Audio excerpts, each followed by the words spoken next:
Magandang gabi mula sa Phil Oil Flying V Center dito sa San Juan City. Nagpapatuloy ang inyong Premier Volleyball League Dose ngayong Sabado dito sa SNA. Sumasaludo ang pusong palaban ng lahing Pilipino. Nasa huling set of games na tayo sa elimination round at may natitira pang 2 pwesto para makompleto ang semifinal cast.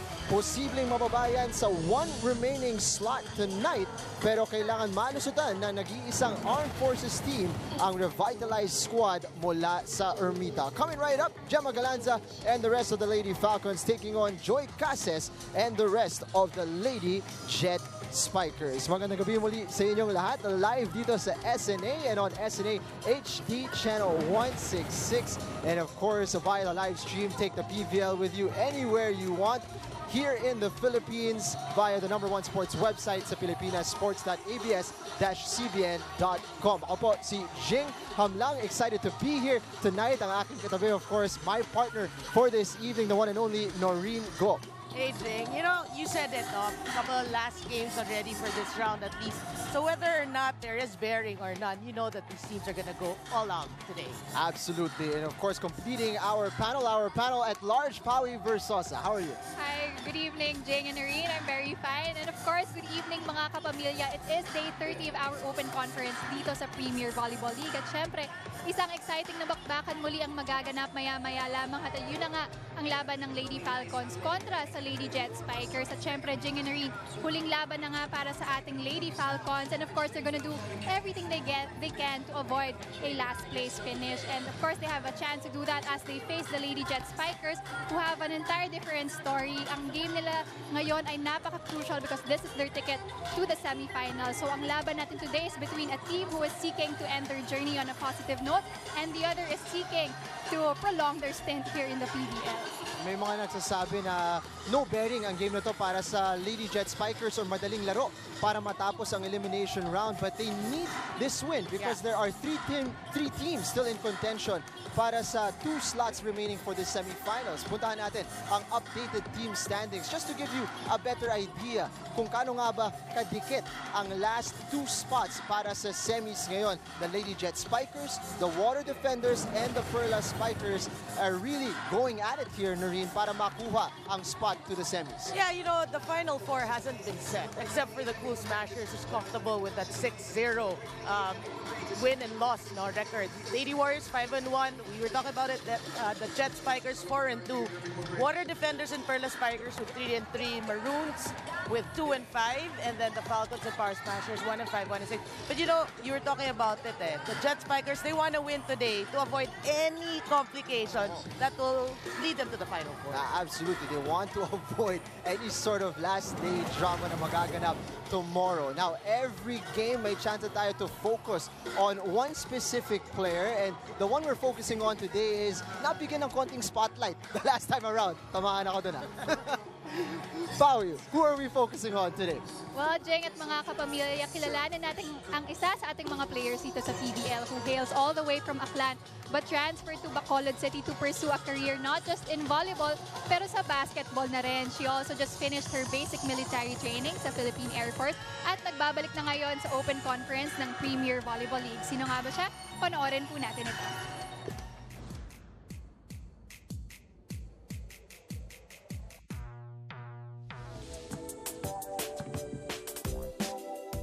Basketball ang unang sport na minahal ng 6'3" middle blocker ng Lady Jet Spikers na si Del Palomata. Nag-start po ako maglaro ng basketball since bata pa po. Tapos sumasali po ako sa laro po. Nakikita ko yung mga friends ko naglalaro. Then parang na-encourage din po ako maglaro. At dahil sa kanyang natural na athleticism at towering height, ay nakitaan rin siya ng potensyal ng ilang coaches sa Bacolod na maglaro ng volleyball. Na-discover po kasi ako doon. Tumitingin po ako ng laro ng volleyball.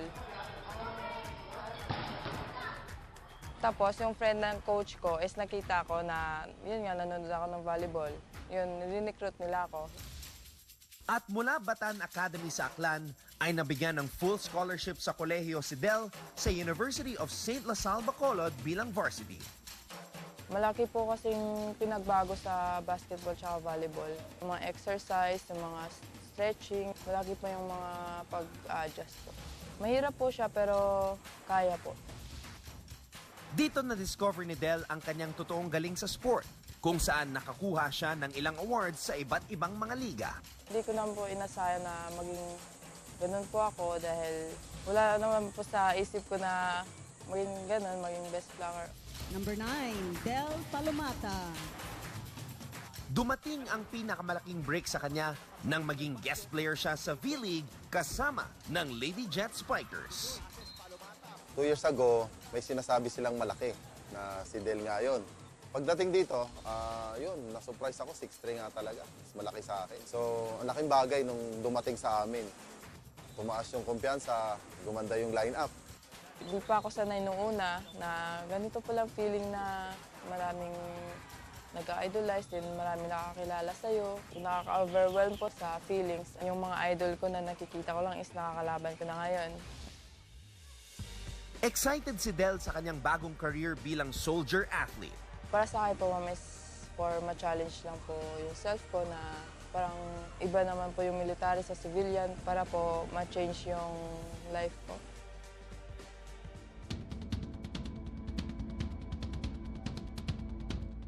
At kamakailan lang ay natapos na niya ang kanyang basic military training.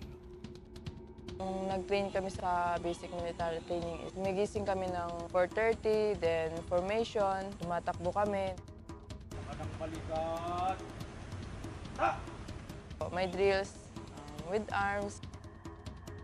Dapat enjoy mo lang yung ginagawa mo din.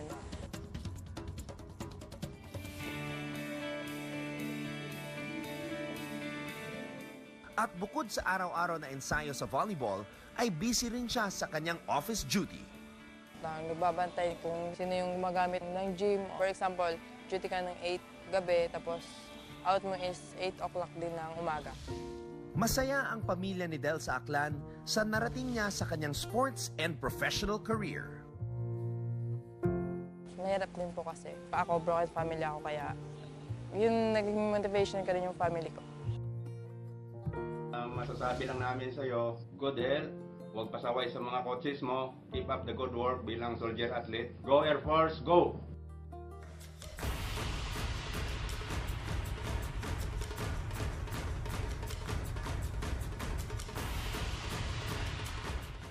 At sa ngayon ay masasabing ready for the battle na si Del. Ball para sa Lady Jet Spikers ulit. Palomata, yes! Upang matulungan ang Lady Jet Spikers na makabalik sa semifinal round ng Premier Volleyball League Open Conference. Oh, wow! Off the bench, Del Palomata. Hi sa mga taga-Ilonggo and sa mga friends ko and teammates. Tanay supportahan nyo man kami sa Pangnamon. And tanay, hindi ka mo magsawa nga supportahan kami. Then thank you sa mga tanan niya nag-support.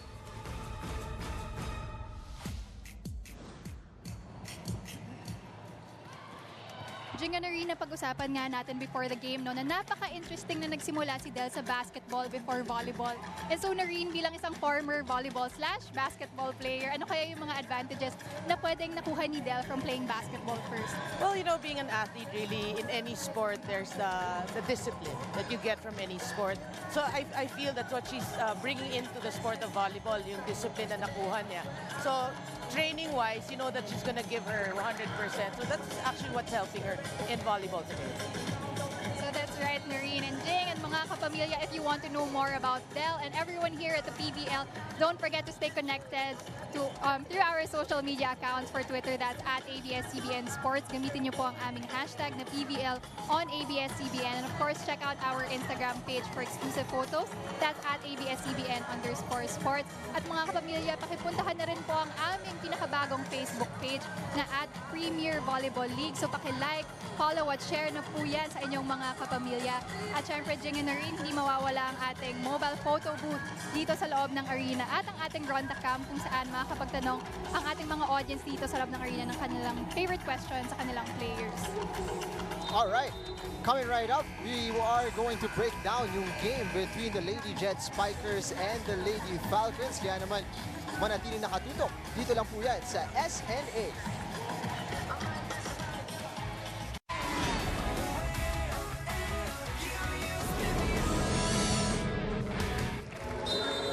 Nagbabalik ang Premier Volleyball League dito sa S&A para sa pangalawang laban sa inyong doubleheader ngayong Sabado, and we will cap things off with a match between the Lady Falcons and the Lady Jet Spikers. And it's an interesting game dahil parehong kupunan ay gutom na makakuha ng panalo, lalong-lalo na dahil nagmumula sila sa pagkatalo in their last outings, at hihimayin namin ni Noreen ang dalawang kupunan ngayon. Simulan natin with the Lady Falcons. Of course, this is a renewed side, a new look side para kay Air Pada, at nanggaling sila sa pagkatalo kontra sa Water Defenders, but they put up a fight. In fact, they got a set against the Water Defenders in the third. Yeah, you know, Jing, I'm really excited for this team. You know, doesn't matter what they end up, how many wins, how many losses, but it's how they played in this conference that matters. If you look at the numbers, it went, you said it, in 4 sets.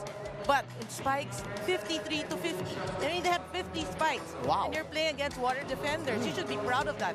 Blocking 9 to 7. They even led in service. Errors 29 to 24.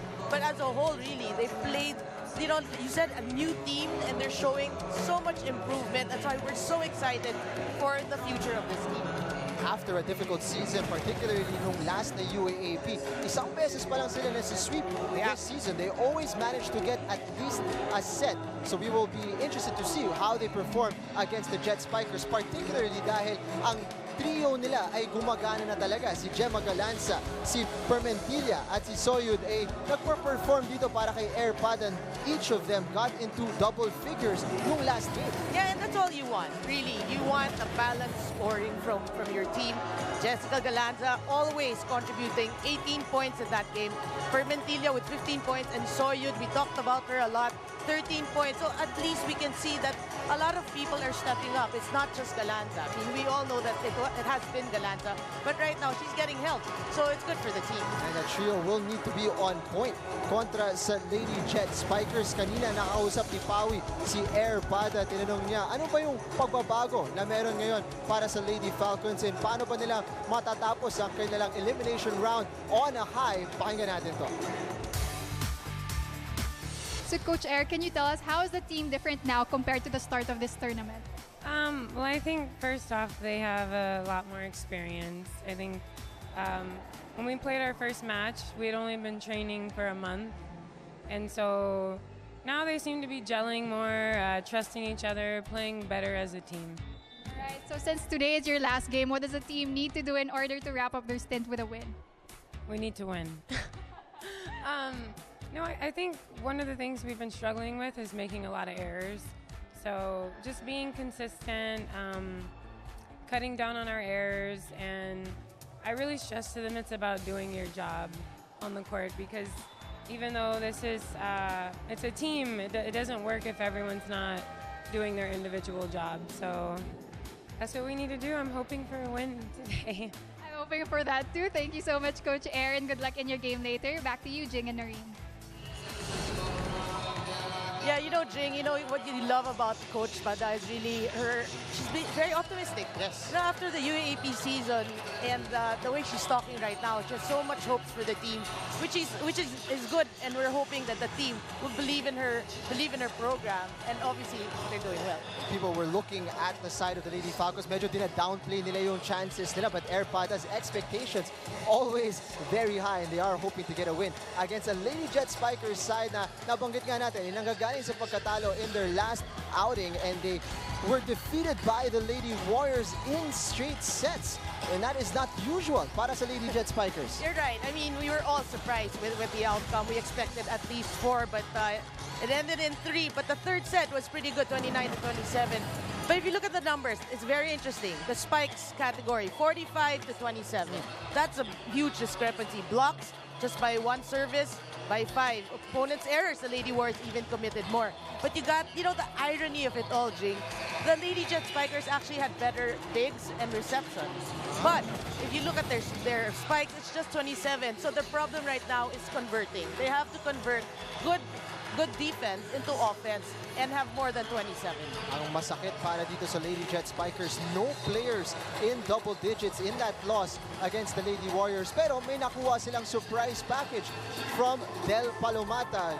Came on off the bench, was able to give 8 points para sa koponan ni Jasper Jimenez, and that is one positive na makukuha nila heading into this game. Yeah, you know, when you talk about a team with nobody scoring in double digits, it's actually pretty sad for the team. So you're hoping for more. But Del Palomata really hasn't been playing a lot.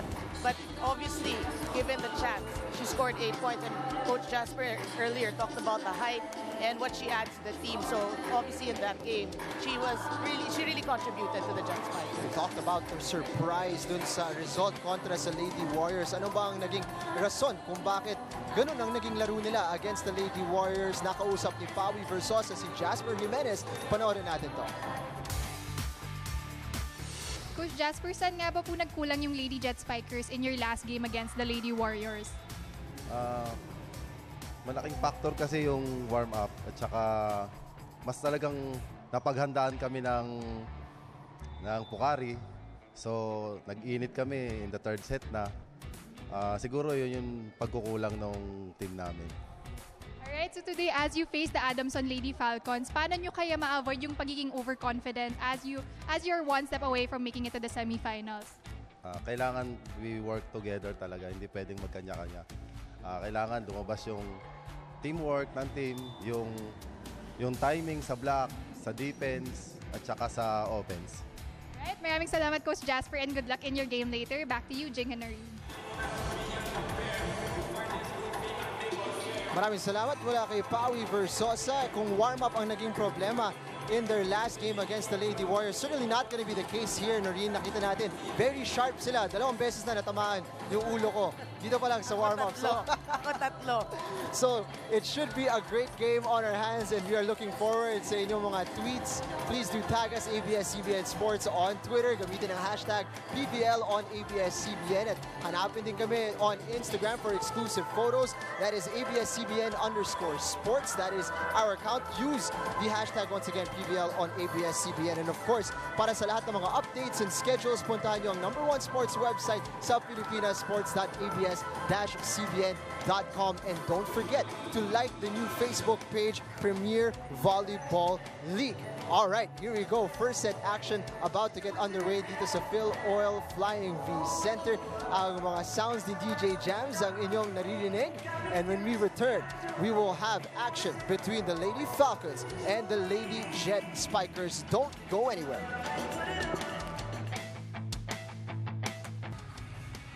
Presenting our officials for this match. First referee, Mr. Roberto Bobby Selva. National referee. Second referee, Mr. Yul Benosa, international referee. Before we present our starters, we'd like to give our thanks. And now, let us welcome our Adamson University Lady Falcons. Let's start off with their team captain at number 8, Jessica Margaret Galanza. Wearing jersey number 1, Louis Romero. At number 2, May Jeneline Roque. Number 4, Cisa Jonah Pinar. At number 10, Leanne Perez.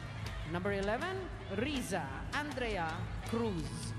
Libero, number 14, Tony Rose Ponce. Head coach, Miss Eres Pada. Calling on our Hair Fairy Air Force Lady Jet Spikers. Team captain is at number 12, Airwoman, second class, Joy Gazelle Cases. At number 4, Airwoman, second class, Iyari Yonko.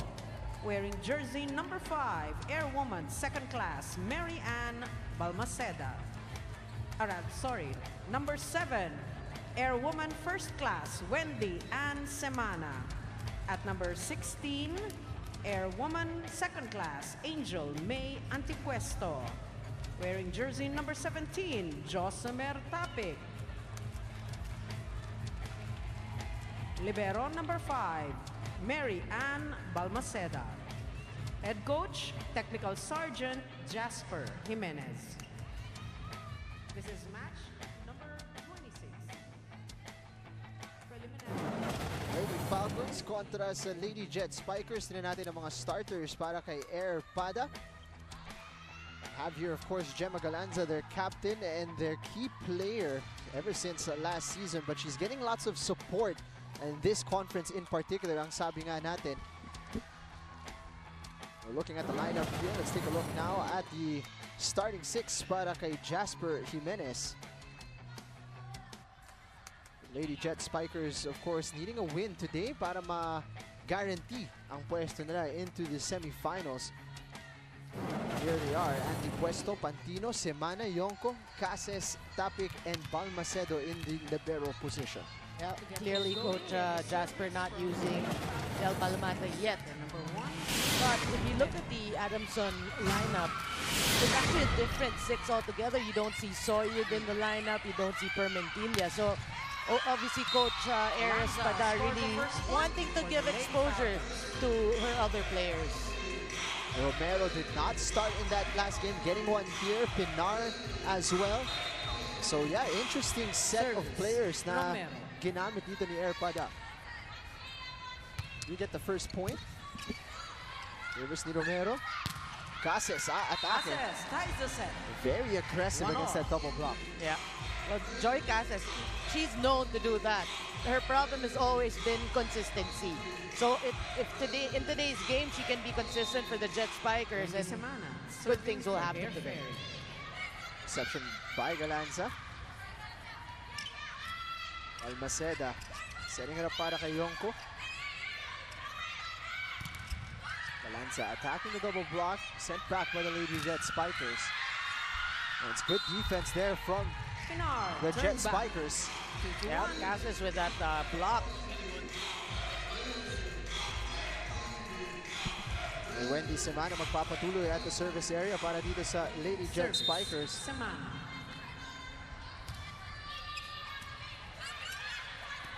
The most senior, itong si Wendy Semana on the court as of the moment. What a hit there. Yonko with a runner. Yeah, you know, Yonko, actually, we talked about her in previous matches and how much she's improved, and she's showing us really that she deserves to be mentioned in a game. Oh, wow, actually on the replay. Kind of tight there. Yeah. Was that on the line? Napangiti na lang si Wendy Semana, but back-to-back points now here after that error from the Lady Falcons. Up by 3.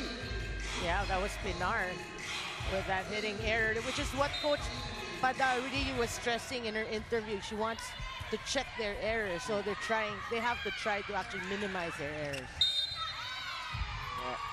Infraction called against the Lady Jet Spikers at may chance tayo ngayon puntahan si Pawi Versosa. Jiganarine, compared to the last conference, sobrang nag-iba talaga yung level of playing ng Lady Jet Spikers dito sa Open Conference. At yun na nga mismo yung nakwento sa akin ni Iya Yonko kanina as she shared na naging hugot daw talaga nila yung poor performance nila in the reinforced conference. Kaya naman all out sila dito ngayon. Sabi nga niya, they're gonna treat this game as if it were a championship game and they hope that it will lead them all the way to the finals. Because after this tournament, back to base na nga daw sila at babalik na sa kanilang mga trabaho bilang sundalo. At para kay Iya, malulungkot nga daw siya kasi ma-assign na siya ulit sa Mactan, Cebu at most likely magte-text na lang daw sila ng kanyang mga teammates. Sabi nga ni Iya, malaking sacrifice talaga yung pagiging isang soldier athlete because it would mean dedication to the sport but also time away from her family. And on that note, Jinganari, nagpapabati nga si Iya ng isang happy birthday to her dearest mommy Len who will celebrate her birthday on Monday. Balik sa inyo. Maraming salamat, Pawi, and happy birthday, Mommy Len. Super Iya, as she likes to be called. Gonna try her best here to really put on a performance to finish off the elimination round in style. And for her mom. Oh, no. Perfect early present. The Lady Jet Spikers only up by 1 here. Oh, good dig. Oh, Galanza getting behind that one. Antino setting up Yonko. Not the best dig there, but it's saved by Galanza. Free ball ang pupunta dito sa Lady Jet Spikers. Can they take advantage? Yonko on the combination. Able to score. Yeah, you know, Galanza had good anticipation. She just couldn't get to it, but she knew. She tried. She got a hand at it, but Sayami wasted opportunity. Quick look at Gemma Galanza as we take a look at some of your messages over Twitter. David Belandres, Lady Falcons, itodo nyo na. Go fighting, fight Adamson, go Gemma Galanza, Tin Soyud, and Chiara Permentilla. Yes, thank you, David. 7-4. Yung dalawa na yun, si Soyud at si Permentilla, hindi pa ginagamit at this point. June Saludes, go Lady Jet Spikers. I hope someday Del Palomata will be in the national team. Hey, she certainly has all the attributes of a national team player. A little bit more experience, perhaps, ang kailangan na lang. Currently, number 4 on the trending list on Twitter, PVL on ABS-CBN. So maraming salamat sa inyong lahat ng mga nag-tweet ngayon. All this activity signs na madami na nanonood and discussing the games, and that's exactly what you would like to see. Did that touch the line? No. That was close, no. First technical timeout. So nakarating na tayo sa unang technical timeout after that service error from the Lady Falcons. Lady Jet Spikers lamang ng 3.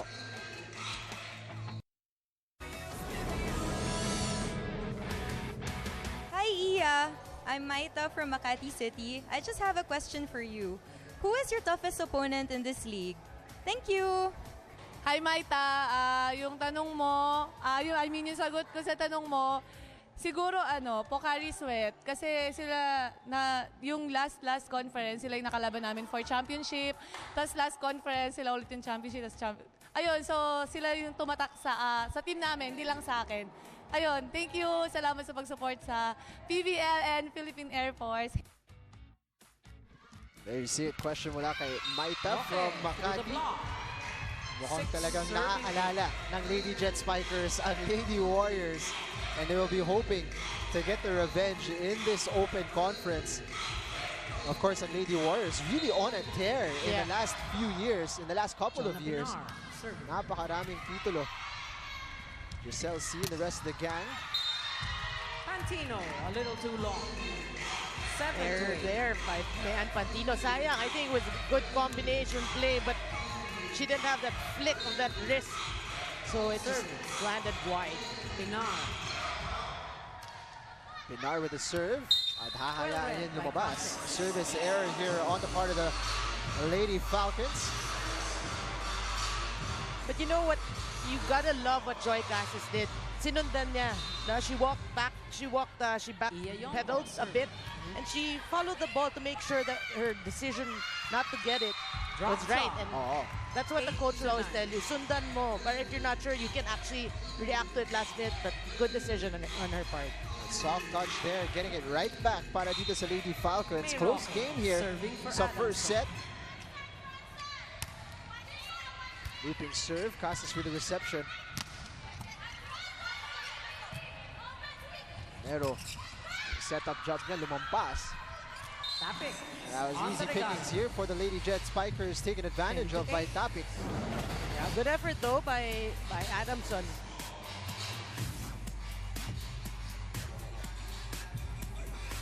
Konti na lang eh. Serving for Hair Fairy.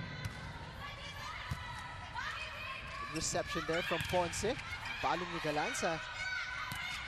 Magandang nadepensahan dito ng Air Force. Back row attack para kay Yonko. And Mero setting up the back set. A dig. Just touched over. Hulog ni Romero. Cases overcooks it, goes wide. Yeah, a couple of hitting errors here by the Lady Jet Spikers. You gotta love that set of Wendy and Semana. Sayang, they weren't able to convert. Which is, remember what I talked about in our pre-game. They actually led in that match against, I think, the Lady Warriors. Yeah, they led in terms of reception and digging, but they couldn't convert, so they only had 27 spikes. So that's one thing they have to do, try to improve on their offense. Yonko setting up the back row attack. Touch there at the net by Cruz. Return to sender. Hulog ni Simana Gargana. Attacks and scores. Hair Never Fairy. so sly. Veteran smarts there.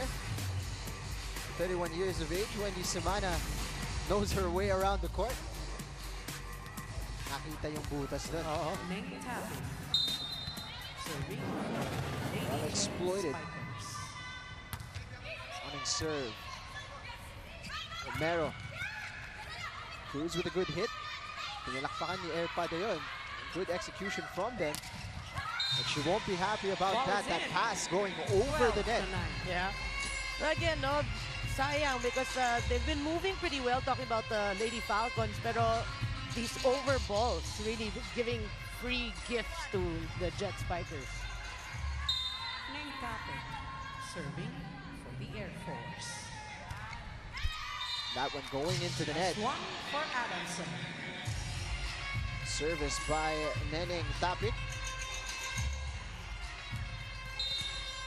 Tatlo ang hinahabol dito ng Lady Falcons. Had a great game in that loss against the Water Defenders. Yung nabanggit mo nga kanina, Noreen, grabe yung spike total na nakuha nila. Only down by 3 against the powerful Water Defenders. Goes to show you how much they've changed over the last few months. Antipuesto off the block. Huge 50-point performance or production by the Lady Falcons. So they're hoping today they can, you know, duplicate it. Airpada has seen enough once to talk to her players. Let's listen into the Lady Falcons. You're glued to the floor. Like your feet, you're expecting them to hit it hard, and your feet are just stuck, so you can't run. Those are easy balls. Madali lang yan. It's so easy, right? Just think about what we did yesterday. And also, it looks like your guys are playing like slow. Does it feel slow? We like, you know what we like to do? We like to play at a fast pace. That means you need to transition off. Middles, you need to get up. Let's go. Airpada. Yeah, the legendary Coach August Santa Maria in the house. In attendance here, right behind us actually, enjoying the action. 3 points up for Nakita Hair natin yung Fairy. time dito ni Airpada. Pick up na ng Tagalog. Yeah, Madali lang yan. Madali lang yan. Wants the team to play a little faster, be on their toes, be able to execute better. Galanza, a lot of power on that. Yeah, but great dig there by Yonko. Down the middle, saved and kept alive here by Air Force. Galanza on the stretch, able to make it work. Yep, getting it off Yonko in that play. But you gotta love the way Adamson is communicating. They're talking in court. We can hear it. They're noisy. No, that's the way to go.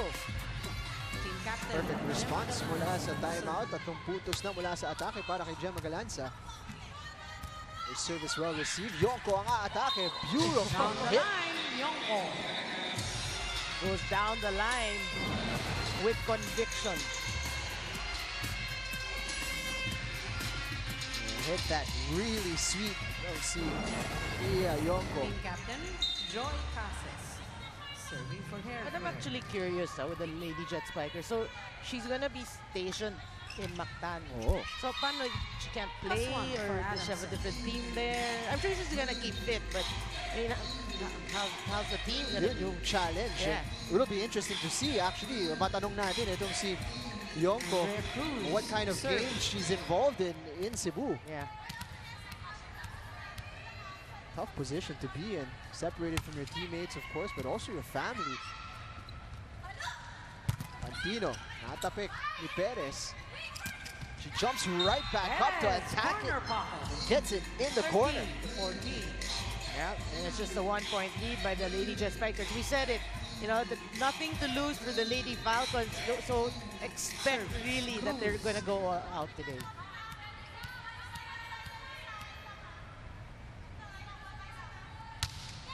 Service by Cruz. Pupuntahan nila si Pantino. Great defense there, but quick reactions to keep it alive. Jump set para kay Romero. Okay, And turn a back. defense Antipuesto. doing the damage. 15. Yeah, what you just said, Palma said with a great pickup there, but that's what the Falcons needs also. The coverage, you can see it. Antipuesto. They're all standing. And that's why Coach Pada said, you're glued to the floor. Romero stooping down to set that. Down the line, gagana dito para sa Lady Falcons. Roque with the point. Unang substitution makikita natin ngayon, si Bernadette Flora papasok para kay Ciesa Pinar. Bernadette Flora. Yeah, this is one person, no? We were talking about it before the game. We really saw what she could do in UAAP, so we're hoping to watch her also today. Block nandyan para kay Yonko. Block is in. At then maghahatid sa atin to a second technical timeout ang Lady Jet Spikers with a 2-point advantage, 16-14. Fans having a great time dito sa Phil Oil Flying V Center. Good Vibes Freeze Moment is brought to you by Creamline. Magpa-good vibes, mag-Creamline. Alps. Supporters ng mga Adamson Lady Falcons, they will be decently happy. Only down by 2 in this one. Yeah, and so far, we were talking about the errors of the Lady Jet Spikers here in the set. 6 already compared to 4 for Adamson. So for the Lady Falcons, you have to be happy because you want to check your errors. Technical time. Nakuha ni Yonko yung puntos in that last exchange, pero it came at a price. As you can see, she got taped up, and you will see her hand got a little bit of treatment already. Nakahulog na naman doon si Wendy Semana. Look at the reaction. Kulang na naman eh. Wala man lang ngiti. Zero emotion. Roque nalusutan yung blocking doon ng Lady Jet Spikers. 17. Substitution, Adamson. Papasok ngayon. 2 out. Kristlyn Uy para in. sa Adamson. Uupo muna si Roque. And this is another difference na nakikita natin yung depth no, ng Adamson. Yeah, but you know, I was gonna say, you gotta love the facial expression of Roque. She seems so focused in today's game.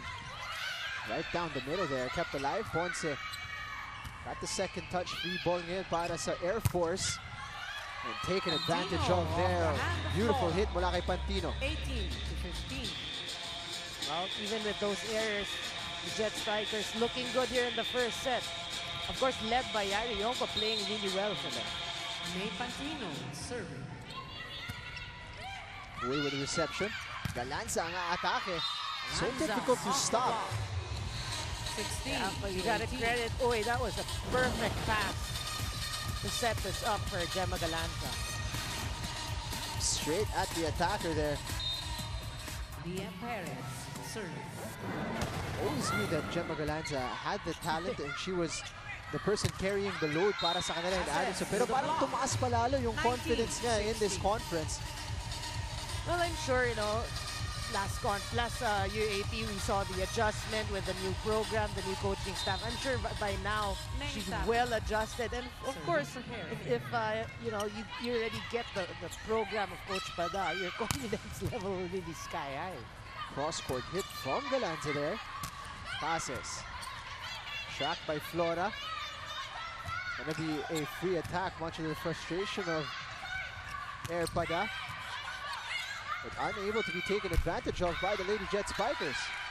Hinahanap nila yung net touch, hindi binigay. Actually not over ang hinahanap nila. Sila rin na not over. Right back at them there, antepuesto. At si Cases pupuntahan si Jeff Lopez, wanting an explanation.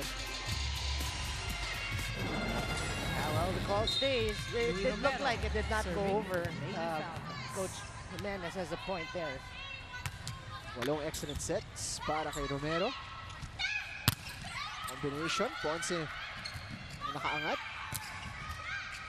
Yonko is there. Passes going down the line. Over there, free ball. Good defense by the Lady Falcons. Holding firm. Just swiped there by Cruz. Isang malinis na atake. Ang hinahanap dito ng Lady Falcons, got it in the shape and form of Galanza. At may free ball silang pwedeng atakihin. Buhay pa rin. What a rally. Long rally at that. One more try para kay Galanza cross court. Dug up nicely there by Balmaceda.